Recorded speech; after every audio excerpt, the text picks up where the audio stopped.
S Achuthanandan കർഷക തൊഴിലാളികളുടെ സംഘാടനത്തിന് വേണ്ടിയിട്ടാണ് ആദ്യം കുട്ടനാട്ടിലെത്തുന്നത്. 1940കളുടെ തുടക്കത്തിൽ സഖാവ് പി കൃഷ്ണപിള്ള കുട്ടനാട്ടിലെ കർഷക തൊഴിലാളികളെ സംഘടിപ്പിക്കാനാണ് അച്യുതാനന്ദൻ എന്ന കയർ തൊഴിലാളി നേതാവായ ചെറുപ്പക്കാരനെ കുട്ടനാട്ടിലേക്ക് അയക്കുന്നത്. കുട്ടനാട്ടിലെ കർഷക തൊഴിലാളികളിൽ നിന്ന് പഠിച്ച ഭാഷയും ശരീരഭാഷയും അവരെ സംഘടിപ്പിക്കുന്നു.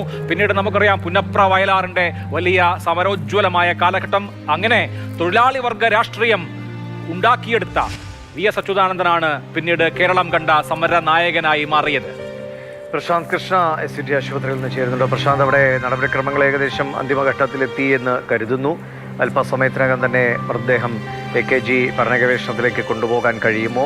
ഇന്ന് എത്ര മണി വരെ അങ്ങനെ ഒരു സമയനിഷ്ഠയുണ്ടോ, അതോ രാത്രിയിലുടനീളം ആളുകൾക്ക് അദ്ദേഹത്തെ കാണാനുള്ള ഒരു ക്രമീകരണമാണോ ഉണ്ടാവുക?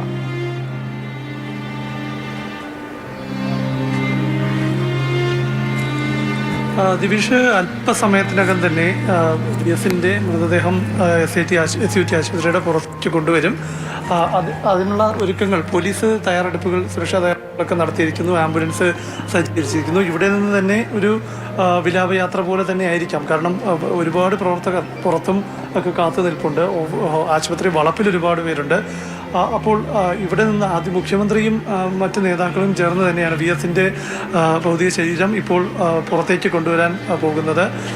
തീർച്ചയായും ഇവിടെ നിന്ന് മുഖ്യമന്ത്രിയുടെ നേതൃത്വത്തിൽ തന്നെയായിരിക്കും ഈ VSൻ്റെ ഭൗതിക ശരീരം പുറത്തേക്ക് കൊണ്ടുപോകുമ്പോൾ, AKG പഠന കേന്ദ്രത്തിലേക്ക് കൊണ്ടുപോകുമ്പോൾ മുഖ്യമന്ത്രിയുടെ വാഹനമടക്കം ഈ വ്യൂഹത്തിലുണ്ടാകും എന്നാണ് മനസ്സിലാക്കാൻ. ഏതായാലും ഒരു കാലഘട്ടം, 100 വയസ്സുള്ള ഒരു ജനനേതാവ് വിട പറയുമ്പോൾ കേരളം എങ്ങനെയാണ് വിട നൽകുന്നതെന്ന് നമുക്ക് സങ്കല്പിക്കാവുന്നതാണ്. കാരണം ജന്മിത്വത്തിനെതിരെ സ്വാതന്ത്ര്യ സമര പോരാട്ടം നടത്തിയ നേതാവ്, ബ്രിട്ടീഷുകാർക്കെതിരെ, രാജവാഴ്ചയ്ക്കെതിരെ, അങ്ങനെ കേരളം കണ്ടിട്ടുള്ള സകല പോരാട്ടങ്ങൾക്കും മുൻനിരയിലുണ്ടായിരുന്നു VS. ആ VS VSന് കേരളം വിട നൽകുന്നത് നമ്മുടെ ഈ തലമുറ കണ്ടിട്ടുള്ളതിൽ പുറമായിരിക്കും. കാരണം മുൻപ് EK നായനാരുടെയും VMSൻ്റെയും കാലത്തൊക്കെ ആ വലിയ നേതാക്കൾ വിട പറഞ്ഞപ്പോൾ എങ്ങനെയാണോ കേരളം വിട നൽകിയത്, അതിന് സമാനം തന്നെ ആയിരിക്കും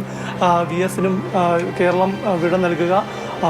ഇന്ന് AKG പഠന ഗവേഷണ കേന്ദ്രത്തിലേക്ക് എത്തിക്കുമ്പോൾ അല്പസമയത്തിനകം VSന്റെ മൃതദേഹം SUT ആശുപത്രിയിൽ നിന്ന് പുറത്തേക്ക് കൊണ്ടുവരും. മുഖ്യമന്ത്രി പിണറായി വിജയൻ ഇപ്പോഴും ആശുപത്രിക്ക് അകത്താണുള്ളത്. SUT ആശുപത്രിയിൽ നിന്നാണ് VS അച്യുതാനന്ദന്റെ ഭൗതിക ശരീരം AKG പഠന ഗവേഷണ കേന്ദ്രത്തിലേക്ക് പൊതുദർശനത്തിനായി കൊണ്ടുപോവുക.